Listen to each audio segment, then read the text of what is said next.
চিত্ত যেথা ভয় শূন্য, উচ্চ যেথা শীত, জ্ঞান যেথা মুক্ত, যেথা গৃহের প্রাচীর আপন প্রাঙ্গণ তলে দিবস সর্বরি বসুধারে রাখে নাই খণ্ড ক্ষুদ্র করি, যেথা বাক্য হৃদয়ের উৎস মুখ হতে উচ্ছ্বসিয়া উঠে।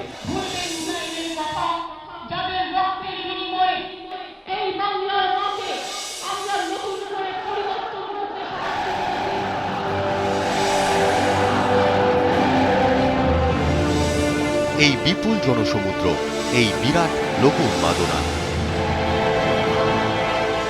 এই প্রবল সংক্রমক গণহিস্টেরিয়া, ছবিটার সঙ্গে গত কয়েক দশক ধরে নিঃসন্দেহে অভ্যস্ত হয়ে পড়েছি আমরা।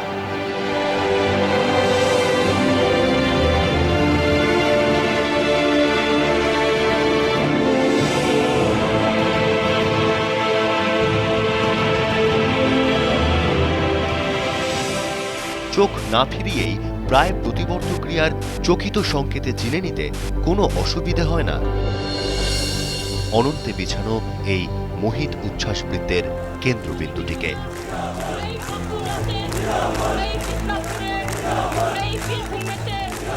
যার অন্য নাম মমতা।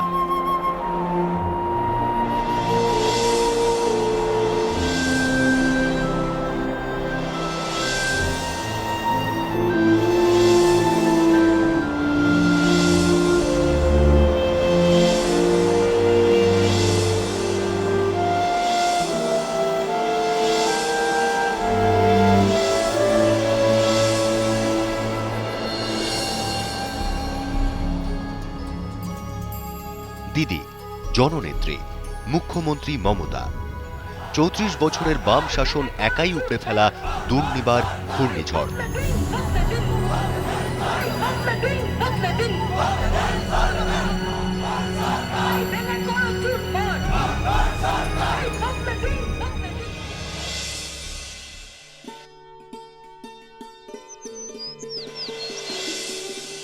এ রাজ্যের প্রথম মহিলা মুখ্যমন্ত্রী মমতা বন্দ্যোপাধ্যায়।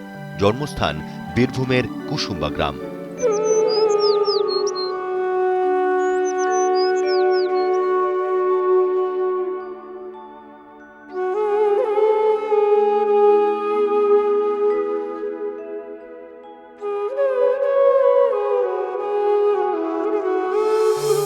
অল্প বয়সেই হারান বাবাকে। সেই থেকে জীবনের চড়াই উতরাইয়ে অথবা রক্ত পিছল রাজনৈতিক ক্যারিয়ারের উত্থানে পতনে একান্ত ব্যক্তিগত স্নেহের আশ্রয় বলতে মা গায়ত্রী দেবী।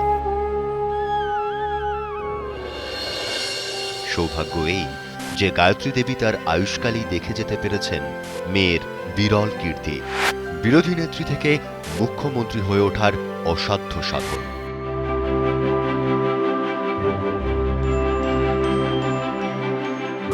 স্কুলের গণ্ডি পেরিয়ে যোগমায়া দেবী কলেজ, তারপর কলকাতা বিশ্ববিদ্যালয় থেকে ইতিহাসে এমএ, শ্রী শিক্ষায়তন কলেজে বিএড, আইনের পাঠ যোগেশচন্দ্র চৌধুরী কলেজ থেকে। কলেজে পড়ার সময়ই রাজনীতিতে হাতে খড়ি, অবশ্যই কংগ্রেসে।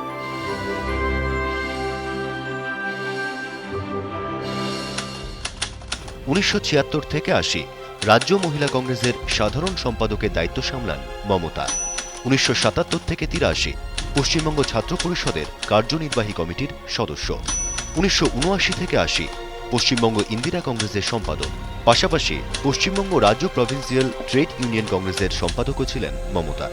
দক্ষিণ কলকাতা জেলা ইন্দিরা কংগ্রেসের সম্পাদক হিসাবে ১৯৮০ থেকে ৮৫ পর্যন্ত দায়িত্ব সামলান মমতা। ১৯৮৩ থেকে ৮৮ আইএনটিইউসির সম্পাদক। ১৯৮৪ লোকসভা নির্বাচনে অংশ নিয়েই জায়ান্ট কিলার হিসাবে আত্মপ্রকাশ মমতার। সিপিএমের অবিসংবাদী প্রার্থী দোর্দণ্ড প্রতাপ সোমনাথ চট্টোপাধ্যায়কে বিপুল ভোটে হারিয়ে প্রথমবার সাংসদ পদে অভিষিক্ত হন তিনি। এরপর থেকেই সংসদে উদ্বাস্তুদের স্বার্থে নিয়মিত সোচ্চার হতে দেখা যায় মমতাকে। ১৯৮৫-তে রাজডাঙ্গায় উদ্বাস্তুদের জমি কেড়ে নিতে তৎপর হয় পশ্চিমবঙ্গের তৎকালীন বাম সরকার। সেই প্রাণঘাতী উচ্ছেদ রদ করতে জীবনের ঝুঁকি নিয়ে আন্দোলনে ঝাঁপিয়ে পড়েন মমতা। জুলাই ১৯৮৮ বেহালায় ভেজাল তেলের রমরমা ব্যবসার নেপথ্যে মদতদানে অভিযুক্ত রাজ্য সরকারের বিরুদ্ধে পঙ্গু ক্ষতিগ্রস্তদের হয়ে তীব্র আন্দোলন।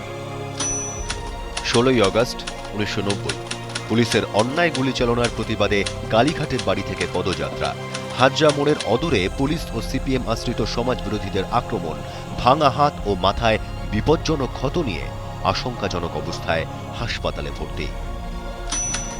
21শে জুন 1991 কেন্দ্রীয় মন্ত্রী হিসাবে প্রথমবার শপথ গ্রহণ। মন্ত্রক ক্রীড়া ও যুব কল্যাণ, মহিলা ও শিশু কল্যাণ। 7ই জানুয়ারি 1993 জ্যোতি বসুর সাক্ষাৎ চেয়ে মহাকরণে মুখ্যমন্ত্রীর কার্যালয়ের সামনে ধর্ণা। নদিয়ার মুখ বধির মেয়ে দীপালি বসাকের ধর্ষণের ঘটনায় প্রশাসনিক উদাসীনতার বিরুদ্ধে প্রতিবাদ। দেখা করতে অসম্মত জ্যোতি বসু। পুলিশের হাতে চরম লাঞ্ছনা, টেনে হিঁচড়ে মহাকরণ থেকে অপসারণ।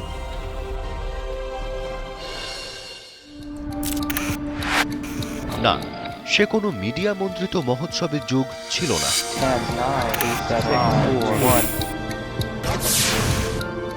ছিল না সর্বভূতে ক্রুদ্ধ ক্যামেরার ক্লিক ক্লিক কারসাজির কাল।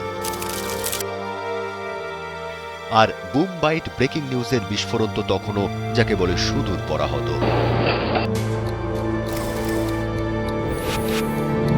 হ্যাঁ, সেই বোবা কালা সময়ের মাটিতে দাঁড়িয়ে ধর্ষিতা দীপালি বসাকি খুব স্বাভাবিকভাবে হয়ে উঠেছিলেন এ রাজ্যের অগণিত নারীর প্রতিনিধি। কেননা ওই ধর্ষণের পাশবিকতা সেদিনের প্রেক্ষাপটে কোনো বিচ্ছিন্ন ঘটনা ছিল না, ব্যতিক্রমী ছিল না প্রশাসনের নপুংসক নির্নীতিও। শুধু ব্যতিক্রমী হয়ে উঠেছিল একক প্রতিবাদের একটি শুদ্ধ স্বর, মমতা বন্দ্যোপাধ্যায়। প্রতিবাদের সেই কণ্ঠ রোধ করতে অতি তৎপর বর্বরতায় ঝাঁপিয়ে পড়বে তৎকালীন সরকারের একান্ত বাধ্য পুলিশ বাহিনী, এতে আর আশ্চর্য কি?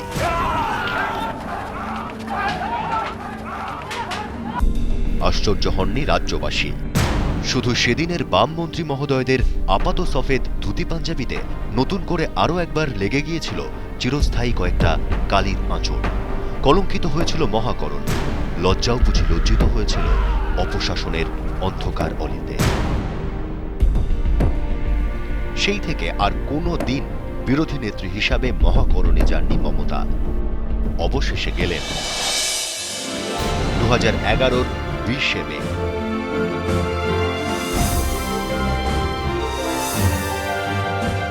জনজোয়ারে ভাসতে ভাসতে মুখ্যমন্ত্রী হিসাবে।